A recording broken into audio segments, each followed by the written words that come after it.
Ever since the lockdowns began in, April, and then we had the Facebook groups that activated around those state lockdowns, we saw protests and coordination and these conversations happening online on social media. So what led up to January 6th and what they're planning moving forward, it is all part of the same type of conversations that we've been monitoring. It's part of the same communities that we've been watching at First Draft.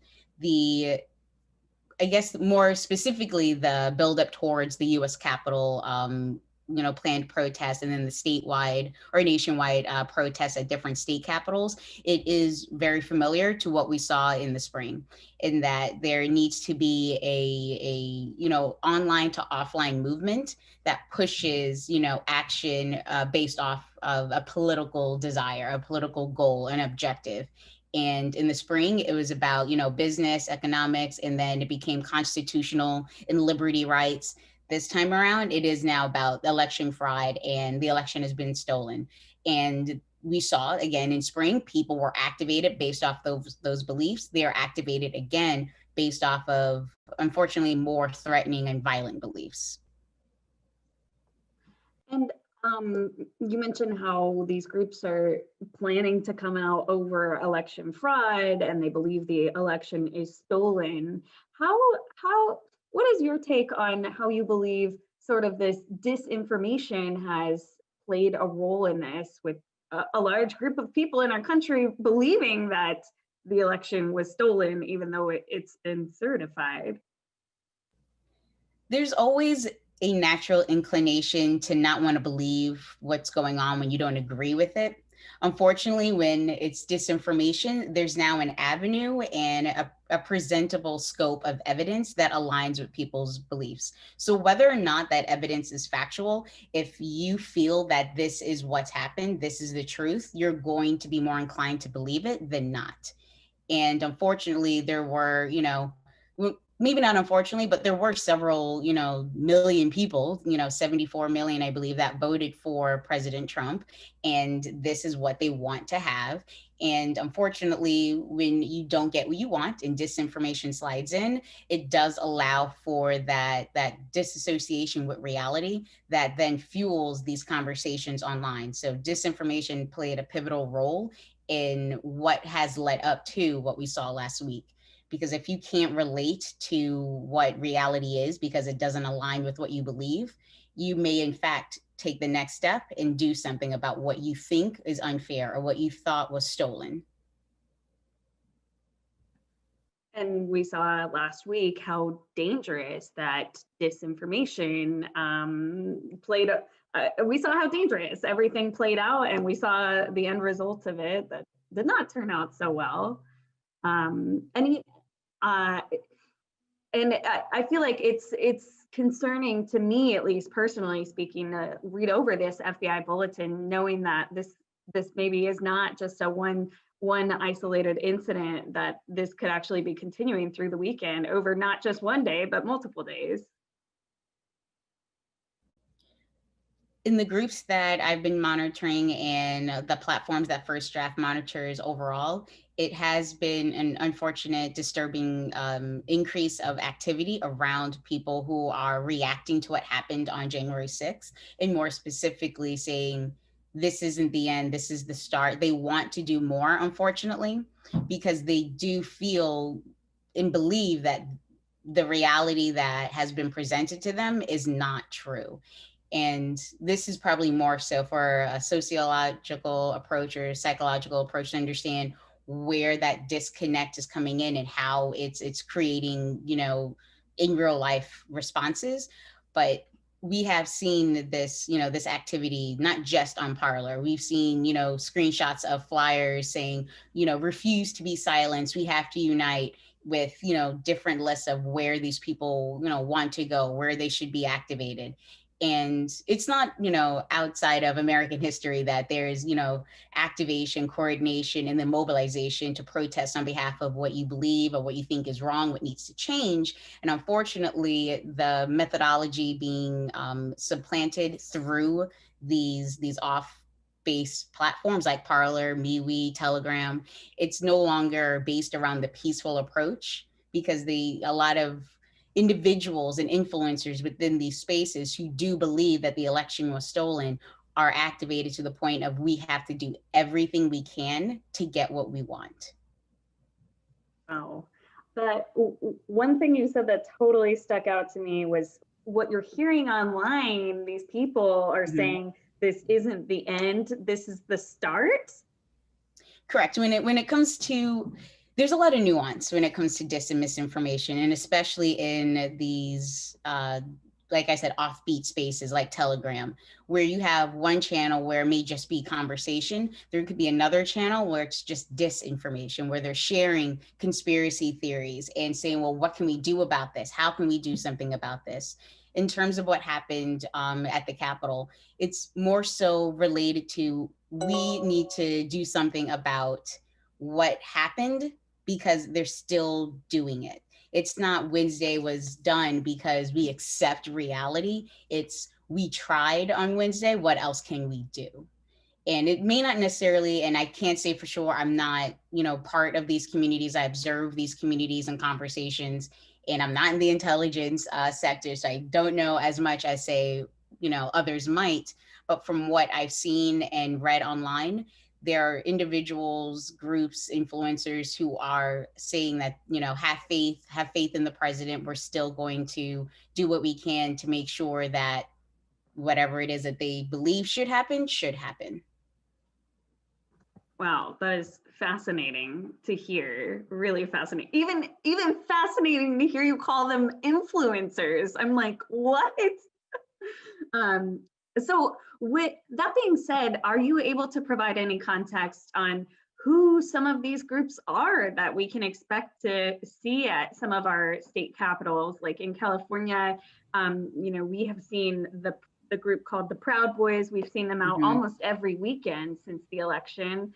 And we Hmm. saw that Antifa Sacramento has already posted on Twitter that they're planning to be out and Yeah. about. They're so public about it. Yeah. So can you what are you hearing about, like, who are the different groups Hmm. that might be out? There is a variety of groups, and this is where it becomes difficult in the realm of conspiracy theory, mis and disinformation research, because there's a lot of nuance and complexities associated with these communities with regards to the planned protests in different states and again at the Capitol.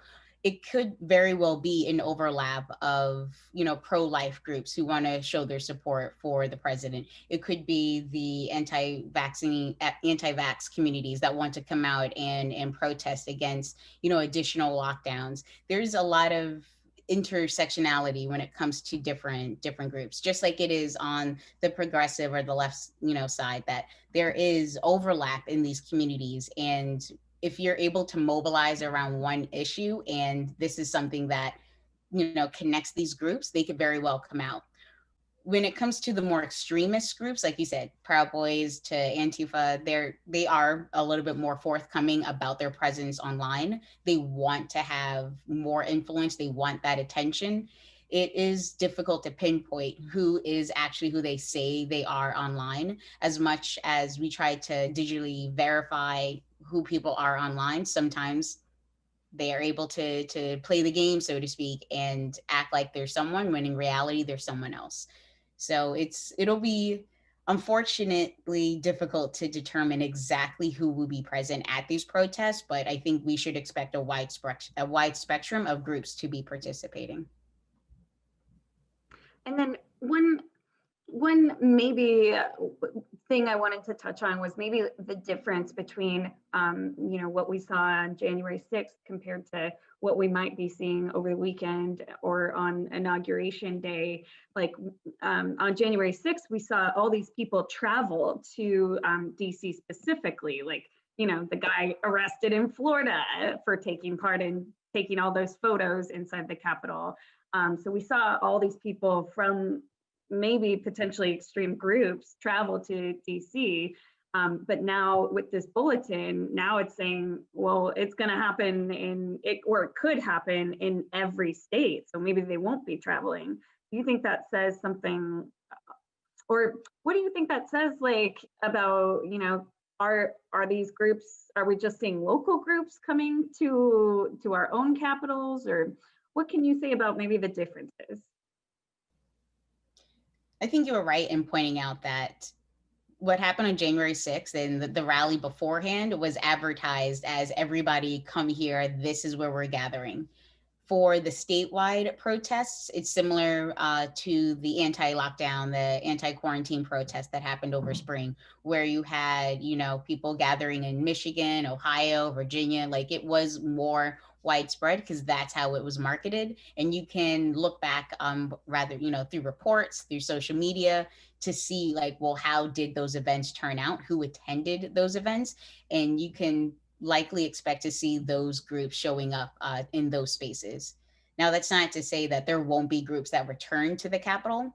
It's hard to say specifically how members of those communities are reacting after seeing what happened on Wednesday, and if they're willing to continue down this path. If maybe that was enough for them to pull back and be like, maybe this was a little too much. It's hard to say.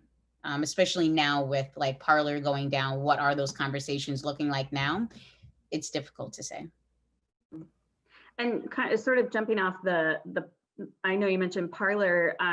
Are you seeing any discussions, or are these protests being advertised publicly online somewhere, whether that's Parler or any of these alternative social media sites, or even still on Facebook and Twitter? Are they being advertised? How are people finding out that they should go to the protests or go, storm our Capitol?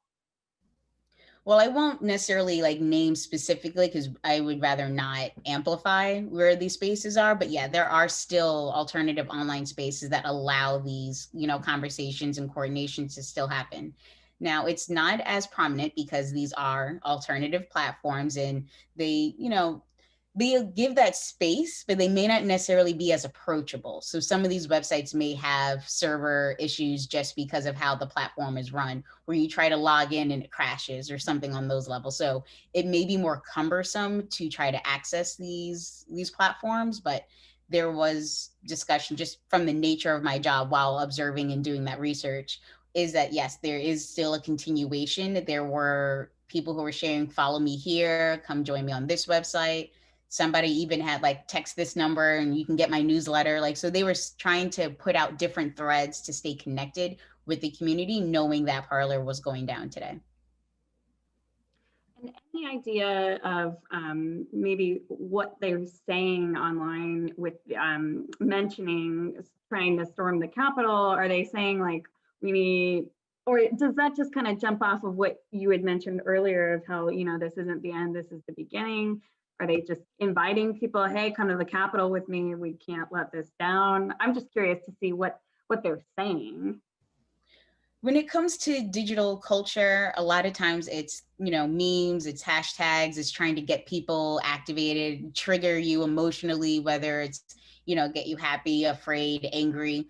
A lot of the posts that I was witnessing and observing that said, this is just the beginning, there weren't really any specifics. It's more so to keep the community, empowered and activated. It's to, don't give up. There's still hope. And whether or not there's an actual specific plan being mentioned or coordinated, that is not what's the most prominent content on there. Okay, perfect. I think that hits it right on the head.